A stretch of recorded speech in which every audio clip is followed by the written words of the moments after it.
Hello Jedis, priest beasts, priestess beasts. Welcome back to the channel. We just came to a Naga temple today, as you guys could see, and it's absolutely incredible here. We actually went and saw these bats that were part of the cave, and it reminded me, man, of like how Batman was first scared of bats, but then he became the thing that he feared. That was just running through my mind. It was concept in my book TPM as well that really sparked something. So it's really trippy that I'm here. As you guys can see, we're at a Naga temple right now. Over there, if you look, there's a bunch of bats. And over here we got two black dogs, symbolism of rebirth. This feels like home. This idea goes way back to the trauma working we've done. Back when we had the Soul Eater program, and that evolved into Primal Sutra, Right. with the channeling and all that stuff. Yeah. Let's say you're a Naga. What do you feel? Anything that brings about death, which is a trauma response. Right. So, working with certain deities, we managed to figure out our shadow totems, which is basically shadow work totems. Yeah. Basically animals that represent the repressed aspects of ourselves. Exactly. In my case, it was a mongoose. In this case, it was or is Octopus. Yeah. Now Nagas and snakes and mongooses. Mongooses eat snakes, but now as a Naga, I became the mongoose. Right. Now, what happened is there were so many trauma releases happening because instead of just being a shadow, I stepped into the golden shadow, which is the greatness that you fear, so to speak. And as I went through it, my whole character changed. This has a lot to do with his book TPM, right? TPM, yeah. Lessons that have been applied that I've learned across, and then combine that with the channel mechanism that we're not only building, but we're finding to almost a science. I believe anybody can do what we can do. Yeah, really we're like looking at the science of channeling at this point, from studying gamma waves and really understanding how anybody can learn this. What we've noticed is, one, there's a clear difference between us mind-wise. Yeah. Somebody's more intuitive, that's his mind, he's like pure chaos. Yeah. Me, I tend to be the more logical one between us. It's gonna cost me, let's say, a bit more to go in depth, but there's a certain baseline consistency. Yeah. Where if there's points where I do meet your logic at moments, I mean, that's why we started the business. Right, exactly. Otherwise it wouldn't, function. You're purely intuitive. So, one of the things you need to realize about channeling is this is both a respected path as well as a taboo path. And the taboo path, we're on the Vajra path to the Vajra. That's full of taboo and transgressive. The idea of sacred hedonism. Yeah. Because we decided to become even freer than... That's different, huh?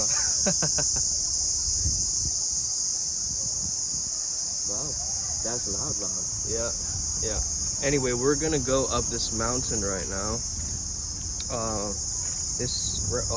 many butterflies too. There's a lot of energy just raising up as we're walking through these Naga temples. And yeah, it just feels like home. There's no other way to say it. What we've slowly discovered this kind of golden shadow theme, right? Like over this whole trip, where we were being put to the test. First of all, one of the biggest tests was the Naga pepper, one of the third hottest chilies on the planet. We ate them. We ate them. We chomped them down, not only once, but twice. And, Ryan just purged, completely, went through a transformation in the pool. That much pepper. Yeah. It was an ordeal. Right, so, of course, I do love me some spicy peppers, but that was the next level of spice for sure. It burns through your esophagus almost, in a sense. Oh wow, so apparently this has 50 steps, and we were thinking about this because we relate the numbers to the chakra system, so we thought 5 is expression. The 0 is a stargate, so we're about to walk through some kind of a new portal right now.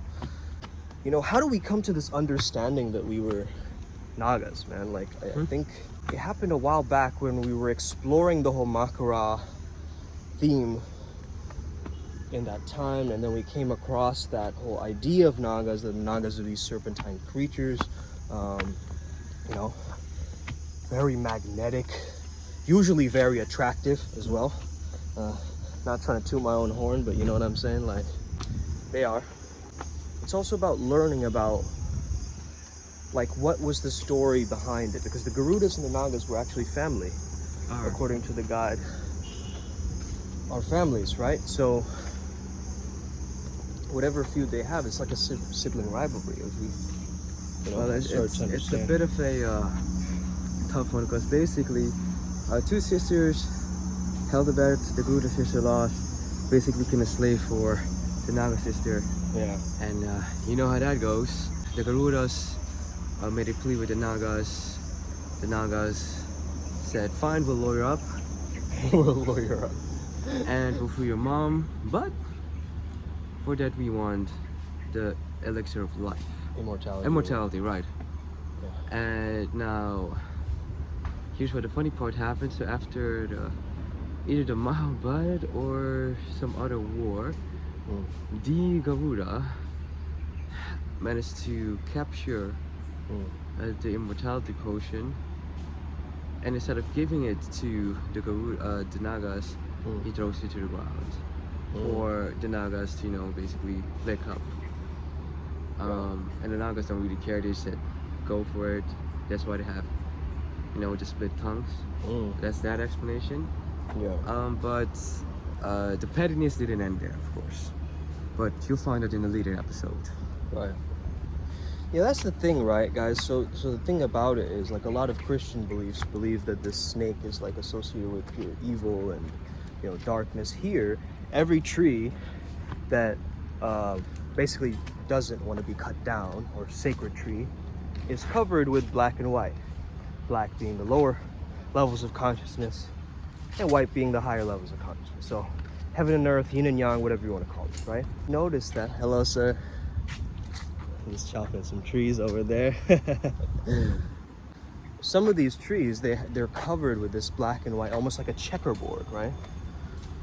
And that's a very interesting theme thematically, how they believe in the yin and yang as a protective symbol of respect. And they also believe in unity here. So Tattvam Asi, Tattvam Asi. I am you, you are me.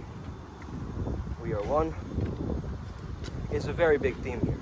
And of course, this style of Hinduism in Bali is very different to India, is what I'm slowly getting to understand. There's a lot of nuances that go into it, right? Yeah. Like a lot of different practices. There's village temples. There's temples for, wow, look at this view.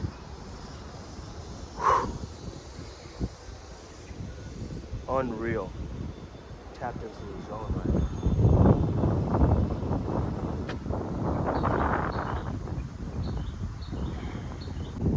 So Ryan's nose, his sinuses were clogged up with mucus. And we did some very interesting rituals.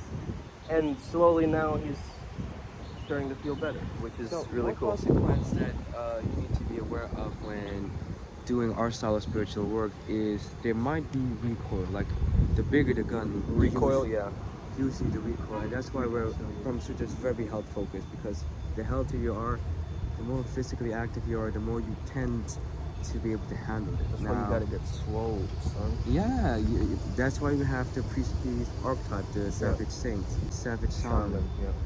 Now, why I'm bringing this up is, as Sumit and I have traveled Bali to whatever extent, it's not just Hinduism, it's Hinduism combined with almost nature science, I guess. Nature science, because what you'll notice is the buildings are built around and with nature. Yeah, like the bats here aren't symbolic of anything other than nature.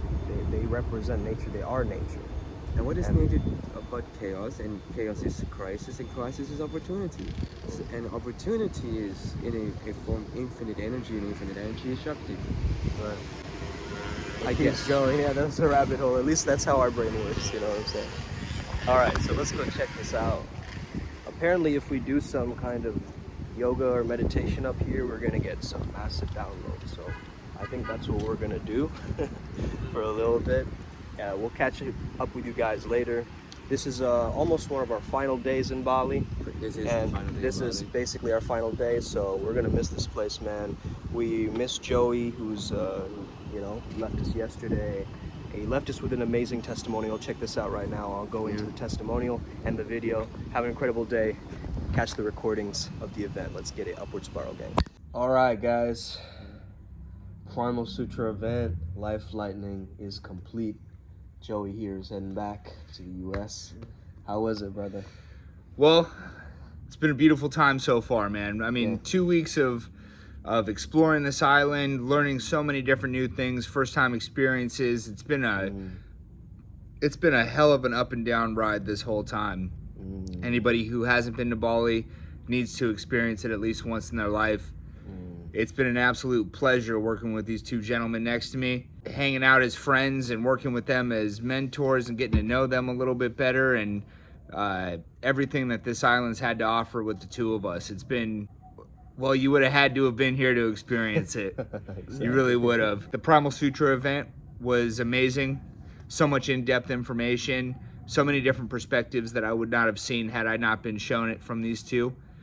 So much great knowledge. Definitely take some time to learn something from these two. It will change your life. Awesome. Thank you, brother.